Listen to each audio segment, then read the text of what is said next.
ഒരു ചെറിയ അസുഖമായ ഓടി ഹോസ്പിറ്റലിലേക്ക്, ഗർഭിണിയായാൽ ഓടി ഹോസ്പിറ്റലിലേക്ക്. ഈ ആന പേറിന് എന്നിട്ട് വല്ല ഹോസ്പിറ്റലിലേക്ക് പോകണ്ട. ഏത് ഹോസ്പിറ്റലാ പറ്റത്? എഡ്യൂക്കേഷൻ തീരില്ലാത്തോണ്ടാ. അതങ്ങനെ പഠിക്കാൻ പറ്റ സമയത്ത് ഗോലി കളിക്കാൻ നടന്നാ ഇങ്ങനെയൊക്കെ ആനന്റെ പ്രസവത്തിന് അത്ര അടങ്ങൾ വെച്ച പ്രസവം വേറെ. നിങ്ങൾ ചിന്തിച്ചു നോക്കിയാണ്. സുബ്ഹാനല്ലാഹ്, ഇന്ന് വരെ ഹോസ്പിറ്റലിൽ വെച്ചിട്ടില്ല. സുബ്ഹാനല്ലാഹ്. അല്ലാഹ് അല്ലാഹ് അല്ലാഹ് അല്ലാഹ്. പൂച്ച 6 പേറുന്നു, ആട് പേറുന്നു 2, 3, 4. നായ 3-ാം മാസം പേറുന്നു. ഇന്ന് വരെ ഒരു ഹോസ്പിറ്റലിൽ വെച്ചിട്ടില്ല. നിന്റെയൊക്കെ സംസാരം പട്ടിക്ക് പോലും പിടിക്കണില്ലല്ലോ. ഞങ്ങളതിനിട്ടില്ലതാ ജഫറൂലിയര് പെണ്ണുങ്ങൾ വെറ്റ് 2 വീട്ടിന്ന്. എന്റെ പെണ്ണുങ്ങൾ 9 വെറ്റ് വീട്ടിന്ന്. ഹോസ്പിറ്റൽ എന്ത്, ഡോക്ടർ എന്ത് അറിയില്ല. എന്റെ ഭാര്യ ഏത് 1-ാം മാസം മുതൽക്ക് 10-ാം മാസം വരെ ഡോക്ടർ നമ്മൾ തന്നെ. ഇതൊന്ന് ചിന്തിക്കുന്നത് അന്ന് മുസ്ലിമീങ്ങളെ, അള്ളാഹു എന്നൊരു സൃഷ്ടാവിന്റെ പിന്നിലുണ്ട്. ഫസ്റ്റ് നിന്റെ കണ്ടപ്പോഴേ ലാസ്റ്റ് വാണിംഗ് തന്നാണ്. ഞങ്ങളെ ഭാര്യമാരൊക്കെ പ്രസവിച്ചില്ലേ? ജാഫർ സഖാഫിന്റെ ഭാര്യ എത്ര പറ്റണം? 5 വീട്ടിൽ തന്നെ. 2 കുട്ടികളൊക്കെ പ്രസവം വീട്ടുന്നത്. ഞങ്ങളൊക്കെ അങ്ങനെ തന്നെ. വീടുകളിൽ പൂച്ച പ്രസവിക്കുന്നില്ലേ, പട്ടി പ്രസവിക്കുന്നില്ലേ, ആന പ്രസവിക്കുന്നില്ലേ, മനുഷ്യപുത്രിക്ക് മാത്രം പ്രസവിക്കാൻ എന്തിന് ആശുപത്രി എന്ന് പറഞ്ഞ് വീട്ടിൽ പ്രസവിക്കാൻ ആഹ്വാനം ചെയ്യുന്ന ഇസ്ലാം മത പണ്ഡിതർക്കെതിരെ എന്തുകൊണ്ട് നിയമ നടപടി ഉണ്ടാകുന്നില്ല? ഞങ്ങളൊന്നും കാണുന്നുമില്ല, കേൾക്കുന്നുമില്ല. ഒന്ന് കൊടുത്തിട്ട് കണ്ണാടി എടുത്ത് കാണിച്ചു കൊടുക്കണം, അപ്പ കാണും. മലപ്പുറത്ത് അടുത്തിടെയും വീട്ടിൽ പ്രസവിച്ച സ്ത്രീ മരിച്ചിട്ടും അതൊന്നും പ്രശ്നമല്ല എന്ന രീതിയിൽ ഉസ്താദുമാർ പൊതുസമ്മേളനങ്ങളിൽ കത്തിക്കയറുകയാണ്. ഇതിനു പുറമെയാണ് ആശുപത്രികളിൽ പോകാതെ വീട്ടിൽ പ്രസവിക്കുന്ന സ്ത്രീകളെ ധീരവനിതകളാക്കി ചില സംഘടനകളുടെ പ്രചാരണം. അക്യുഷ് എന്ന സംഘടന ഇവരിലൊന്നാണ്. അൽത്താഫ് ഇവിടെയുണ്ട്. അക്യുഷ് എന്ന സംഘടനയുടെ പ്രതിനിധിയാണ്. അൽത്താഫ്, നിങ്ങളും ഇത്തരത്തിലുള്ള ആഹ്വാനം നൽകുകയാണല്ലോ. അത് മാത്രമല്ല, വീട്ടിൽ പ്രസവിക്കുന്ന സ്ത്രീകളെ ധീരവനിതകളാക്കി നിങ്ങൾ ചിത്രീകരിക്കുകയും ചെയ്യുകയാണ്. എന്താണ് നിങ്ങളുടെ ഉദ്ദേശ്യം? സ്വാഭാവികമായിട്ടും പ്രകൃതിപരമായ കാര്യങ്ങൾ ഇഷ്ടപ്പെടുന്ന ഒരു വ്യക്തി എന്നുള്ള നിലയ്ക്ക് മഴയിൽ കളിക്കുക, മണ്ണിൽ കളിക്കുക, അങ്ങനെയുള്ള കാര്യങ്ങൾ, അതുപോലെ ഉള്ള വിഷയങ്ങളൊക്കെ ഇഷ്ടപ്പെടുന്ന ഒരാളെന്നുള്ള നിലയ്ക്ക് മാത്രം ഉസ്താദ് പറഞ്ഞ രീതിയിൽ തന്നെയാണ് താങ്കളും സംസാരിക്കുന്നത്. എന്റെ വിചാരം മാറ്റാൻ ഞാൻ ഉദ്ദേശിക്കുന്നില്ല. അതായത് ഉത്തരവാദിത്തം ഏറ്റാൽ മതി. ഇപ്പൊ നിങ്ങൾ ഉത്തരവാദിത്തം ഏറ്റാൽ മതി. അതായത് ഹോസ്പിറ്റലിൽ പ്രസവത്തിന് പോകുന്ന സ്ത്രീകളുടെ ഉത്തരവാദിത്തം നിങ്ങൾ ഏറ്റാൽ മതി. സ്വാഭാവികമായിട്ടും ഞാനീ പറയുന്നത് നിങ്ങളോടുള്ള എന്തെങ്കിലും വ്യക്തിപരമായ അറിവല്ല കേട്ടോ, ഞാൻ പറയാണ്. അതായത് ആരെങ്കിലും ഇതിന്റെ ഉത്തരവാദിത്തം ഏൽക്കണം. ഈ ചർച്ചയ്ക്ക് തന്നെ ഒരു വൈരുദ്ധ്യം ഉള്ളത്, വീട്ടിലും ആശുപത്രിയിലും പ്രസവിച്ച സ്ത്രീകൾ വേണം ശരിക്കും ഈ ചർച്ചയിൽ വരാൻ വേണ്ടിയിട്ട്. ഇതിപ്പോ പ്രസവിക്കാത്ത, പ്രസവം കണ്ട് കേട്ട അനുഭവം മാത്രമുള്ള ആളുകളാണ് ഞാനും നിങ്ങളും ഒക്കെ. ഇവിടെ അൽത്താഫ് പറയുന്നതിനോട് താങ്കൾക്ക് യോജിക്കാൻ കഴിയുന്നുണ്ടോ? താങ്കൾക്ക് യോജിക്കാൻ കഴിയുന്നുണ്ടോ? റിസ്ക് നമ്മളൊക്കെ ഏറ്റെടുത്തു കഴിഞ്ഞാൽ ഈ സംഘടന ഇതുമായിട്ട് മുന്നോട്ട് പോവുകയില്ല എന്നാണ് അദ്ദേഹം പറയുന്നത്. മനുഷ്യസ്നേഹിയായിട്ടുള്ള, അദ്ദേഹം കേട്ടില്ലെങ്കിൽ ഒന്നുകൂടെ പറയാം, മനുഷ്യസ്നേഹിയായിട്ടുള്ള അല്പമെങ്കിലും കോമൺ സെൻസ് ഉള്ള ഒരാളിനും ശ്രീ അൽത്താഫ് പറഞ്ഞിരിക്കുന്ന വാദങ്ങളോട് യോജിക്കാൻ കഴിയുമെന്ന് എനിക്ക് തോന്നുന്നില്ല. കാരണം അദ്ദേഹം പറയുന്നതും നേരത്തെ നമ്മളിവിടെ പ്ലേ ചെയ്തിരിക്കുന്ന ഉസ്താദിന്റെ വോയിസും തമ്മിൽ എന്താണ് വ്യത്യാസമെന്ന് എനിക്കറിയില്ല. 2 ആൾക്കാരെ നേരിട്ട് പരിചയമില്ലാത്തത് കൊണ്ട് അദ്ദേഹം അല്ല ഇദ്ദേഹം എന്ന് തിരിച്ചറിയുന്ന സമയം വരെയും ഞാൻ കരുതിയിരുന്നത് ആ പ്രഭാഷണം നടത്തിയിരുന്ന ആള് തന്നെയാണ് നമ്മളോടൊപ്പം ചർച്ചയിൽ എന്നാണ്. തിരൂർ തലക്കാട് ഭാഗത്ത് 38 വയസ്സുള്ള ഒരു സ്ത്രീ അവരുടെ 14ാമത്തെ പ്രസവം വീട്ടിൽ നടത്തി എന്നാണ് പറയുന്നത്. ഞെട്ടിപ്പിക്കുന്നതാണ്.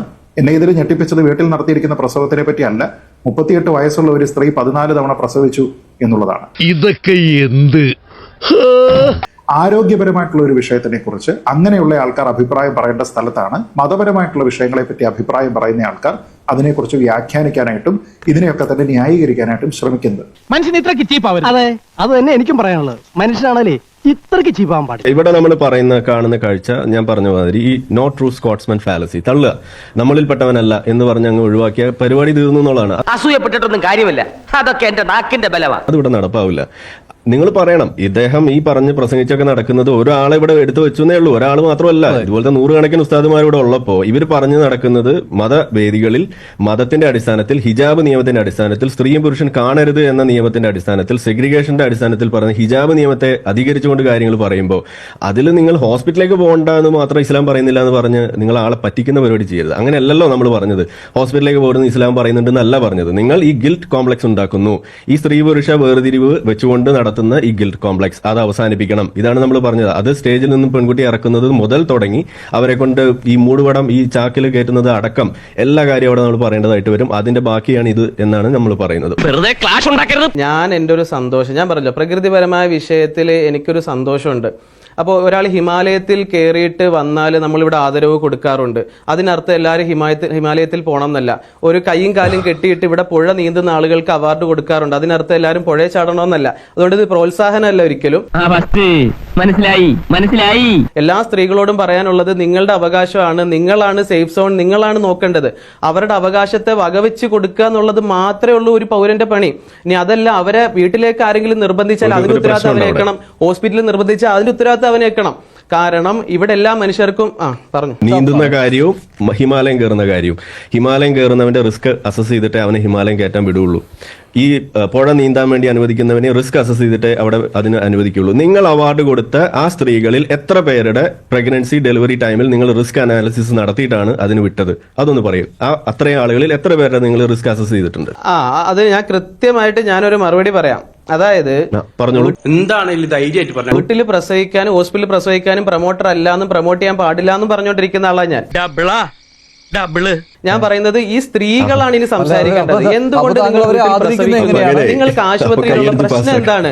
ഓരോ സ്ത്രീകളോടും അതിന്റെ അത് ഗവൺമെന്റ് അല്ല, പ്രകൃതിപരമായി നടന്നു വന്നൊരു സംവിധാനം സ്വാഭാവികമായി അങ്ങനെ തന്നെ തുടർന്ന് കാണുമ്പോ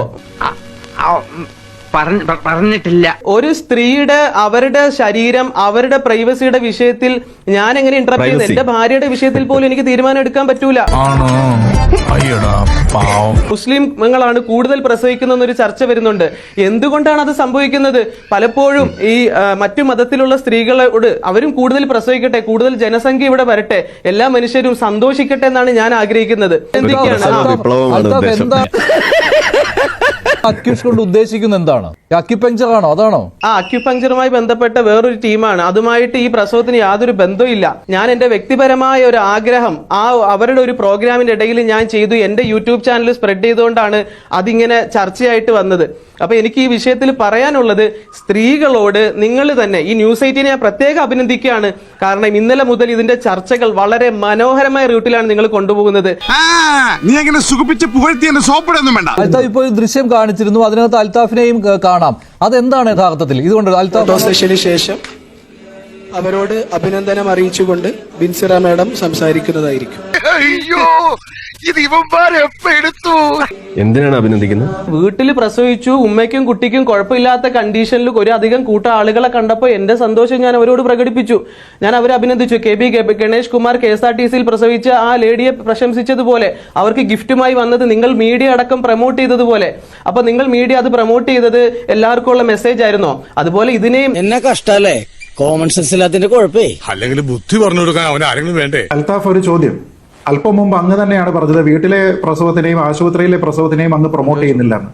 അപ്പൊ പ്രൊമോട്ട് ചെയ്തില്ലെങ്കിൽ പിന്നെ എന്തിനാ ഈ അനുമോദനം? ആശുപത്രിയിൽ പ്രസവിച്ചിരിക്കുന്ന ആൾക്കാർക്കും താങ്കൾ ഇതുപോലെ അനുമോദനം നടത്തിയിട്ടുണ്ടോ?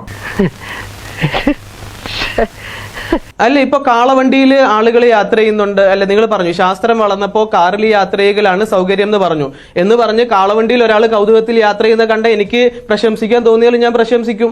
ഈ ഏർപ്പാടൊക്കെ നിർത്തുന്നതാ നിന്റെ ആരോഗ്യത്തിന് നല്ലത്. ഈ വിഷയം പറഞ്ഞപ്പോ AP സംസ്ഥക്കാരനല്ല എന്ന് പറഞ്ഞിട്ട് ഉസ്താദിനെ തള്ളുന്നു.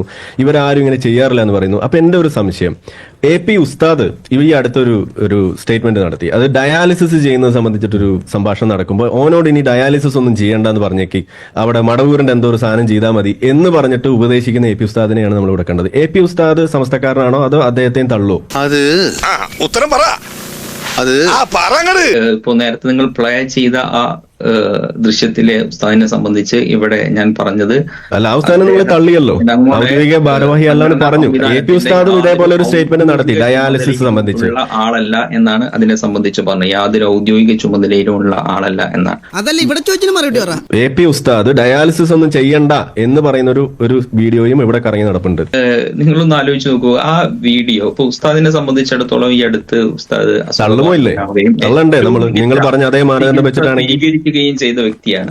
അപ്പൊ അങ്ങനെ ഒരാൾ ഒരിക്കലും ഇങ്ങനെ ഒരു ചികിത്സാ സംവിധാനത്തെ തള്ളി പറഞ്ഞിട്ടുണ്ട്. വീഡിയോ ഉണ്ട്, വീഡിയോ വേണമെങ്കിൽ നമുക്ക് ഇവിടെ പ്ലേ ചെയ്യാം. ഏതെങ്കിലും വീഡിയോയുടെ ഏതെങ്കിലും ഒരു കഷ്ണം അത് വെട്ടിമുറിച്ച് ക്ലിപ്പാക്കി ഇങ്ങനെ പ്രചരിപ്പിക്കും. ഉരുണ്ട് കളിക്കൊന്നും വേണ്ട. അപ്പോ ഒരു വീഡിയോ വന്നപ്പോ ഉസ്താദിനെ തള്ളി, AP ഉസ്താദ്, AP എന്ന സംഘടനയുടെ തന്നെ മുതലാളി തന്നെ പറഞ്ഞു എന്ന് പറഞ്ഞപ്പോ ആ വീഡിയോയെ തള്ളി.